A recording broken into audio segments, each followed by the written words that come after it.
Our next round is called If This Is the Answer, What Is the Question? On the board are 6 categories. Jack, which category would you like? Travel, please. OK, your category is travel. The answer is 1 in 500. What is the question? Is it after how many miles would the Proclaimers realise they'd made a massive mistake? Is it how many of my sexual fantasies involve my partner? And, to be honest, in that one, she's introduced me to her sister. Is it how many traffic wardens will make it to the kingdom of heaven? Is it how many documentaries on the History Channel aren't about pharaohs or the Nazis? How many Star Trek fans have touched a real woman? Why did you say that in such a camp way? Is it how many Daily Mail readers have first-hand experience of what they're outraged by? What is the last response you want to the question, what are my chances, Doctor? Is it the number of London Midland trains that were running last Sunday? You're absolutely right, Andy Parson. Thank you very much. Yes, the question I was looking for was how many of London Midland's Sunday train services running as normal last weekend?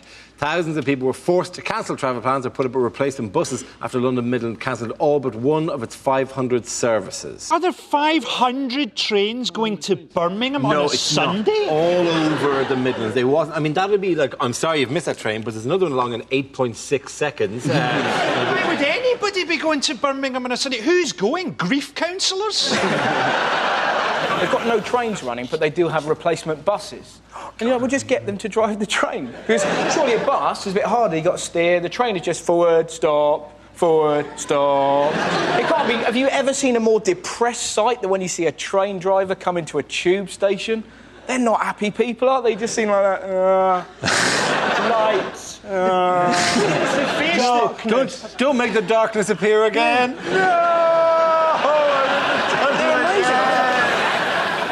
Also not incompetent. They're not incompetent on trains. They're absolutely not incompetent on trains. They're incredibly imaginative because they come up with... If a train is delayed, they come up with the most fantastic reasons for it. And the one I loved, I was on the train once that went stuck outside Peterborough and the thing went on, it went, "We apologise for the wait outside Peterborough. This was due to a delay." Do you not get annoyed by the noise? It drives me mental. You know the bit where the buffet guy comes on and just sort of lists the stuff that's in the buffet? He's not even memorised. There's like chocolate bars and cups of tea and like salmon. There's only like 6 things. Just memorise it. Oh, just don't tell us at all, because it's the sort of stuff you'd expect to find in a buffet. Why would you need to be told anyway? When you walk into a shop, they don't go, "Hello, welcome to the shop. In the shop, we have magazines over there, some sweets over here. We have cigarettes behind me here." Like no, what's in a buffet will be surprised if you've got a partridge down there. But what's great is when there's someone who's too eager. There's some sandwiches in here just crying out to be eaten. I had another fantastic announcement, which was outside Gloucester or somewhere, coming into Gloucester, and he went, "We apologise for the delay outside Gloucester.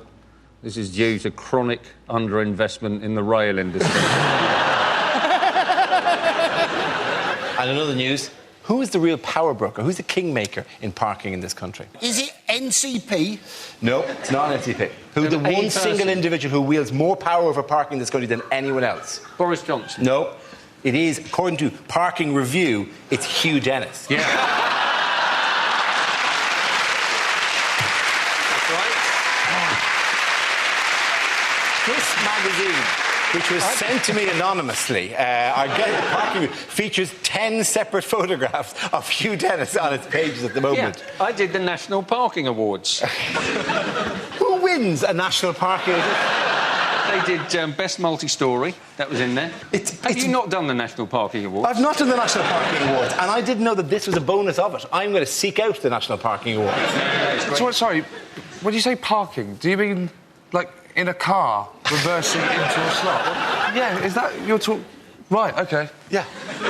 They had awards, and Hugh handed them out. I handed them out, yeah. Well, I gave them all tickets, to be honest. OK, here is a picture of England manager Roy Hodgson, but can I sum this up with a phrase? Is it the world's most disappointing lap dance? Is he saying Richmond Rickmansworth, Rayners Lane. Thank goodness I'm going to Wembley. Waiting in the tunnel before the game, Roy Hodgson begins to suspect he may be in the wrong tunnel. Looking at the whole picture, is it the London Underground, where sexy singles meet? Is it when he took the job and they said he could have a driver to take him to matches, he should have asked a few more questions? Are they saying we apologise for the delay? Luis Suarez has dived in front of the train. Whoops, I've just put a yellow javelin through this man's head. What was the story with him? Well, he was on the tube, and he was on his way to the Emirates, and someone asked him a question, and he broke the unwritten code of talking to people on the tube. You never ever do. You're not allowed to do that. If you're a Londoner, you simply do not talk to people on the tube unless you've got a dog. So it wasn't that people were angry that he's given away any confidence about the selection or non-selection of Rio Ferdinand. It was just that he broke the beautiful rule of... You don't talk to people on the tube. On the tube, you have to sit like this. Oh, now I recognise you. Can I borrow your Metro? Thanks. Surely it was just a misunderstanding. Somebody said to Roy Hodgson... So he hasn't arrived at his destination yet. We're sort of hoping he arrives soon. Might stop. He said that he's never going to talk to anyone on the tube again. I want to be there when a tourist comes up to him and goes, is this Marble Arch? And he has to go... Well, it's the only way they'll learn. We'll have to go through that. Hello, Londoner. I'm just over from Ireland. I was wondering what train I should... Oh, you're going? OK, I'll try another one, I said. I would talk to you, Mr. O'Brien. Yeah. I would take you to your destination and carry your bags. Thank you very much. But you are a foreigner. I've been here too long and now I shun you as well. Hello. I'll pretend I'm on a tube. Ask me a question. Hello, sir. I was wondering if you knew this is the perfect place to change for the Jubilee line.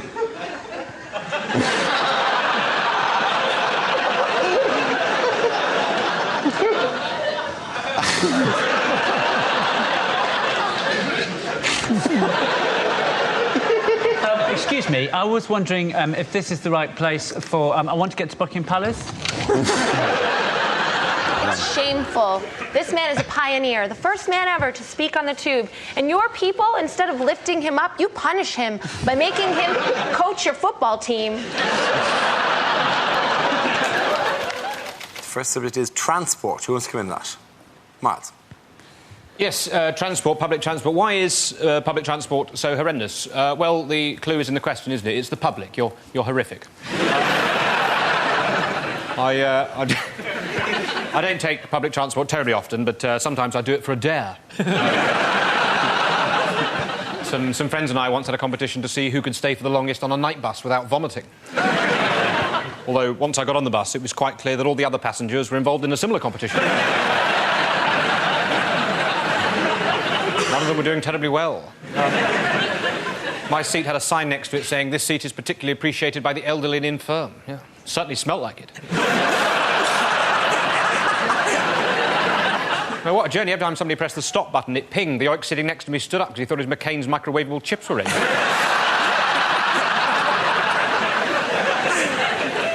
Brutal. Anyway, while I've been speaking, I imagine a lot of the ladies in here have been looking at me. Possibly, you know, you're thinking, is he or isn't he? Well, I've got to be honest with you, ladies. I am looking for a cleaner.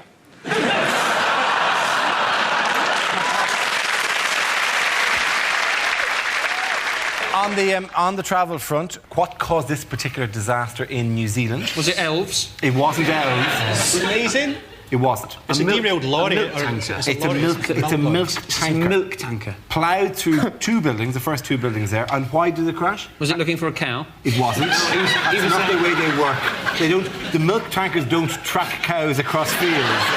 Had some guy just poured himself out cornflakes, realised he didn't have any milk, and was possessed of incredible telepathic powers. What was that like? David just like Magneto, but for milk. You could lure milk towards him. We need an action replay of it. It was a lovely moment. I think you've... I just remembered something. But show them what you did. It was fantastic. You went, and then went like that and you all were talking. Did I really? Yeah. Well, I do that kind of thing the whole time. That's entirely me. Do it again.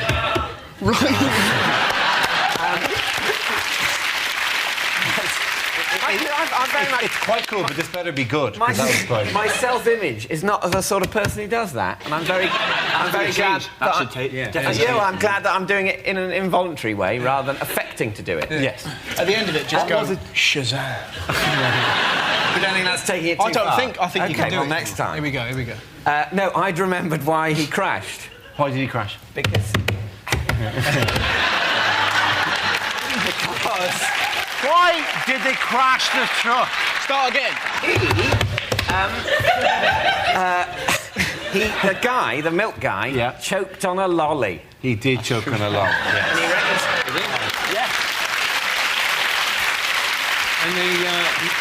And the people inside the house choked on a lorry.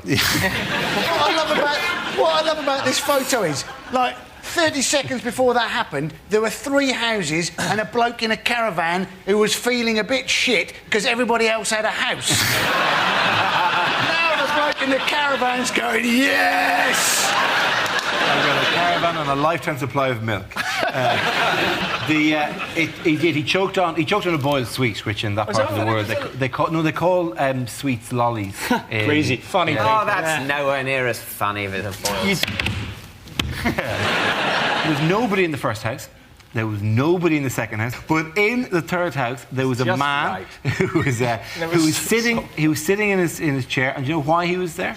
No. He had a broken foot. So he was recuperating from a broken foot, came to the wall of his house, and he said to himself, he had a moment where he went, I'm not going to be able to get away from this. I've got a broken foot. And the truck slammed into him, broke his other leg. What could have been worse would have been if he was also lactose intolerant.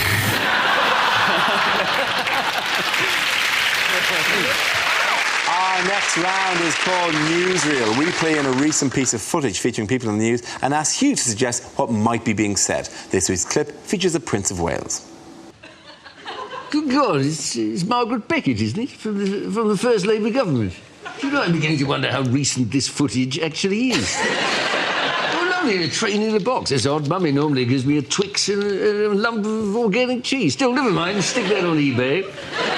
So this will be your driver, Dave. Hello, Dave. I love you. So you drive this, do you? Yes, I bet you've got a tale or two to tell. Yeah, well, actually, it has been hairy a couple of times. I bet it has.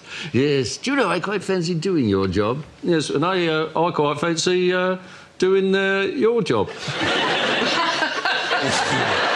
Not going to fucking happen, is it? Can I have a go? No, I'm afraid it's against regulations. Is it? Is it? Now, Dave, think very carefully. Yes, I think that's the right answer. Nobody wants to be force-fed organic biscuits. Anyway, let's have some fun. This is an impression. This is the British economy. It's going backwards. Yes, I will. Don't worry, I understand about trains. Now tell me, Dave, can this go sideways? Backwards and forwards. It's backwards and forwards. Why don't you just concentrate on driving the train? So just push the lever forward if you could. It's a lever, is it? I thought it was an enormous licorice allsort. What do? Just push it forward, do I? Oh, yes, look, we're going. Well, this is a piece of piss, Dave. You're stealing a living. Yes. Oh, wait a minute. Hang on, my arm's stuck. I think, hang on, Dave, my arm's locked. David, my arm. Dave, I can't stop. My arm's locked. His arm's locked. My arm's locked. I can't. Oh my God, where are the brakes? Where are the brakes? They're out of control. I can't stop it. Got you there, didn't I, Dave? Well done, you done us.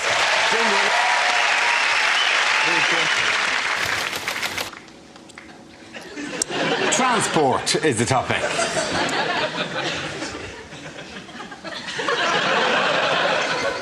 So I've got my own private jet. The rest of the jacuzzi belongs to my mum.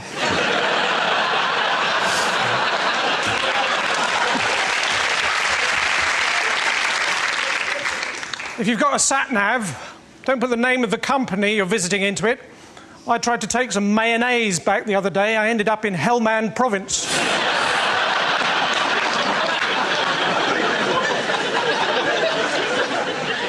I mean, I've got a car, but there's nothing I like better than making a bonfire on the passenger seat.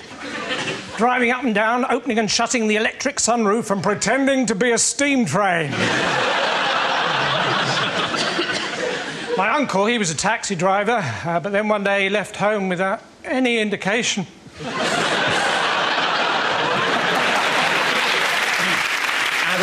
Adam, you've probably travelled more internationally in the last while than any of us. How is security at the moment? Do you have any difficulties? Yeah, I've got an artificial foot, as you know. Yes, I do know that. So, clearly every time... I don't know if you knew that, Hugh. When you... I have an artificial penis. So I decided not to, compare notes on that later.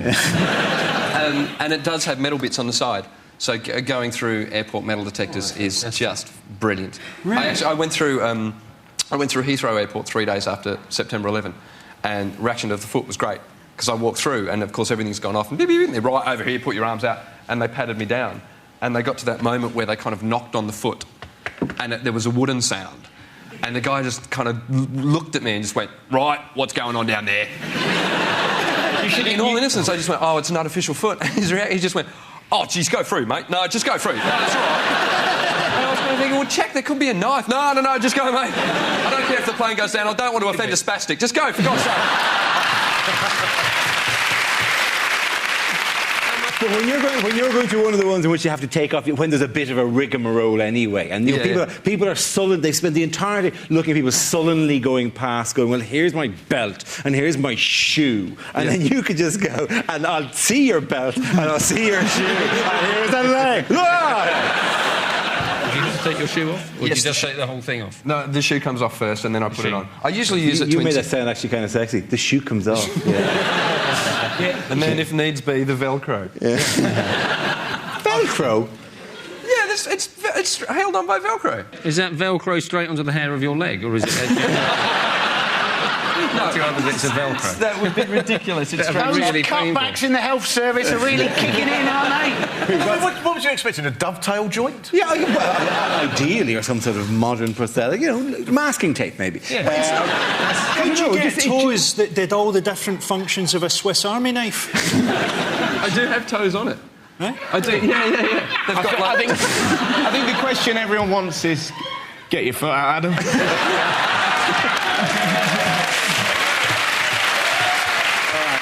Listen for the Velcro. It's Velcro time. Into the mic. It's Velcro. I've got a terrific view, ladies and gentlemen. Are you not ever tempted?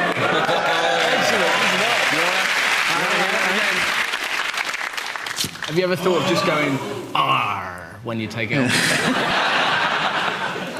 Right, the foot. Oh, hello. Not that one!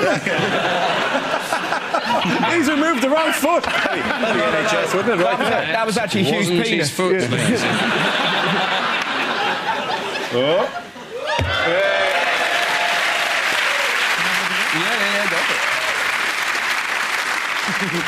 It's like show and tell, isn't it? Who's got something else now? Come on. I'm impressed by the fake toe, because presumably there's no good, there's no tactile reason for the there. There's no essential. Do you know what it was? Better. It was because when I was about 14, getting to that age in a boy's life where you're having things going on, and doctors basically sat down with me and said, "Is there anything the other kids can do that you can't?" And bearing that I grew up in Australia, I said, "Yeah, I want to wear thongs." Which Tongs, by the way, flip-flops meaning in flip-flops. Australia, just below. Adam, have you ever put beer in your foot and drunk out of it? Yes.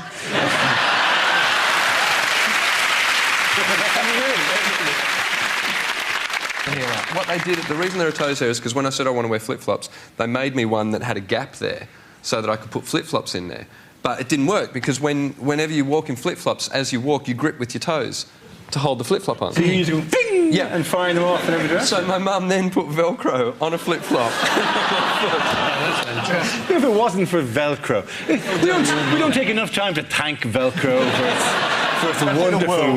Just turn to the camera. Thanks, Velcro. Thank you, Velcro. Thanks for everything.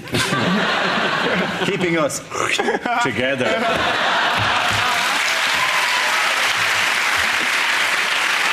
Thank you.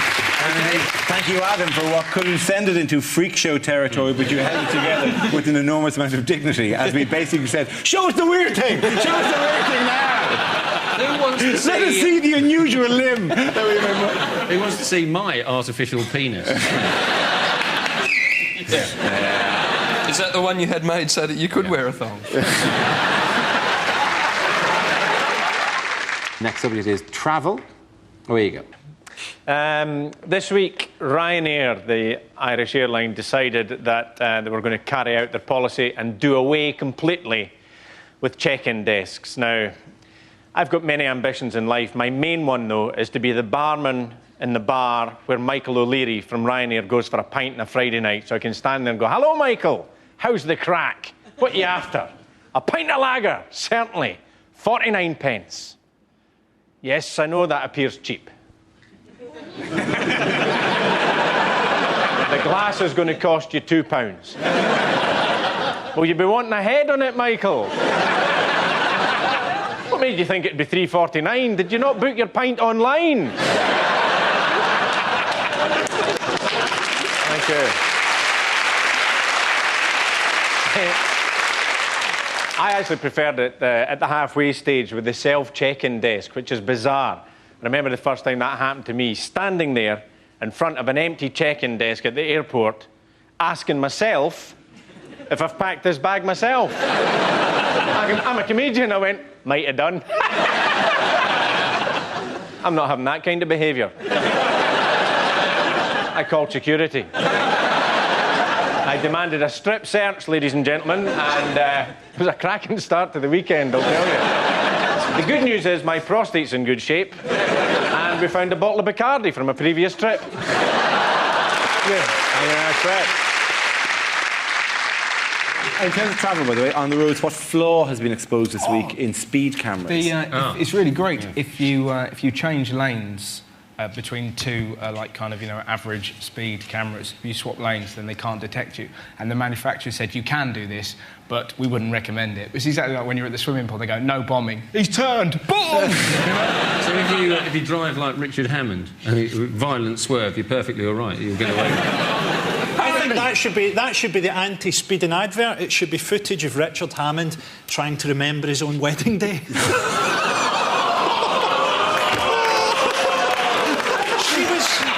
She was wearing black, or was it red? Am I married?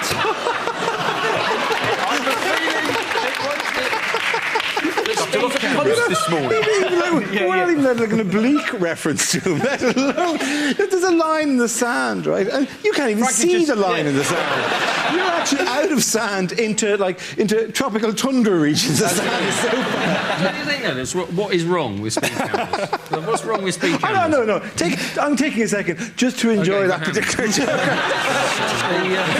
Who here's had a crash? Anyone? Yeah, I've been in a crash. Yeah. Well, he's had the worst one. When I was 17, right, I crashed into a snowplow the only day it snowed that year. I had to walk up to him and like do my best kind of, so how fast do you think we was going? And he was like, well, I'm in a snowplow, so I'm guessing I wasn't hurtling. One of these speed cameras actually earned 80 grand in a year. I was thinking, I would quite like that job.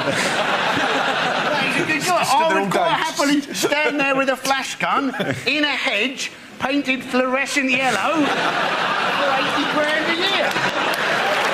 OK, the next topic, please. Unlikely things to hear on a train. This is the Virgin train service to Edinburgh. If you're not a virgin, would you please get off at Hemel Hempstead? We would like to apologise for the bumpy ride as we entered the last station. This is due to some selfish bastard throwing himself under the train.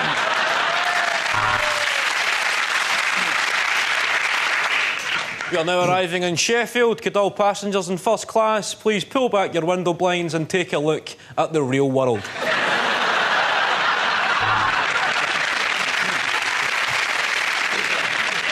we'd like to apologise for the toilet being out of order for the entire journey, as Ricky Hatton is in it.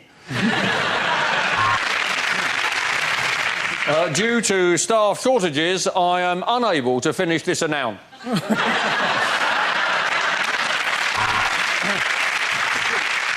Hot food is now available because the buffet car is on fire.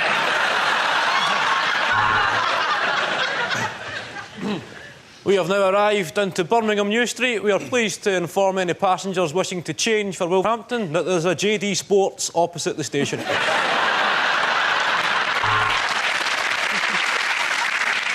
Excuse me, do you have any more of those sandwiches? They're delicious.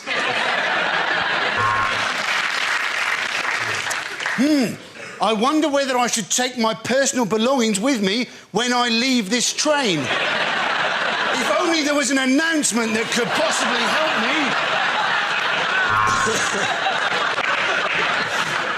me. We apologise for the delay to this service. This was caused by points failure at Make Something Up.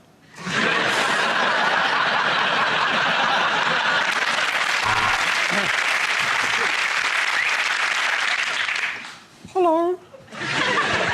This is the train speaking. I know we're running a bit late, but don't worry. I know a shortcut.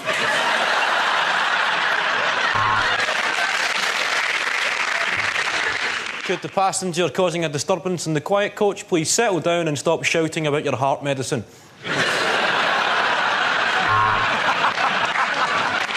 OK, the next topic is things you won't hear your sat-nav say. Don't be angry, but while you were getting petrol, I shagged your iPod.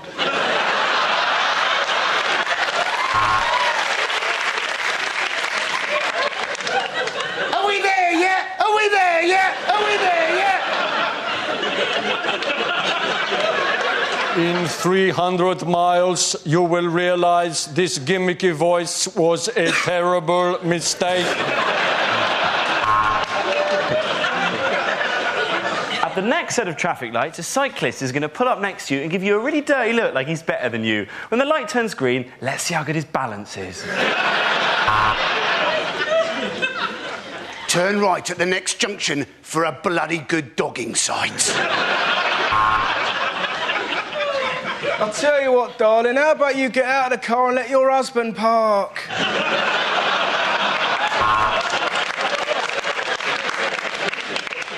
Turn right. Wrong. I didn't say sat-nav says.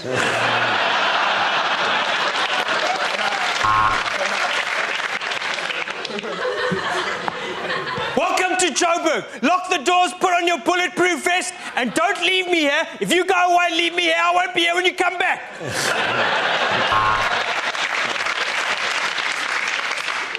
Bear left, and over to the right, squirrel. Oh, you just turned me on.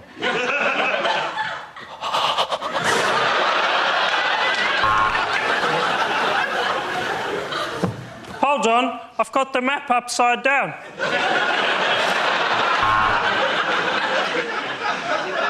Left. Left. Your girlfriend's left.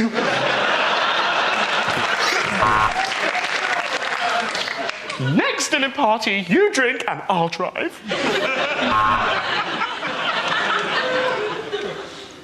Did you turn the gas off? Did you lock the door? Did you? Did you? I reckon we should go back. I reckon we should go back.